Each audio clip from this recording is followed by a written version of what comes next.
Sa number 2 klase sa tanan nga level sa Canlaon City gin-suspend bangod sang baho sang sulfur kag ashfall. La 5:51 sini nga aga liwat nga nagbugas ang abo ang bulkan Canlaon nga nagdangat sa 200 meters ang kataason.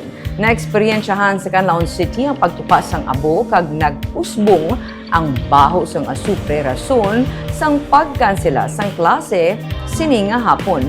Sadig sa Executive Order number 80-2026 nga ginpagwa ni Mayor Jose Chobasco Cardenas, kanselado ang klase sang private kag public school sa Canlaon sumugod las 12 sang udto sining adlaw tubtob nga i-lift ini sang syudad bangod sa sunod-sunod nga aktibidad sang bulkan.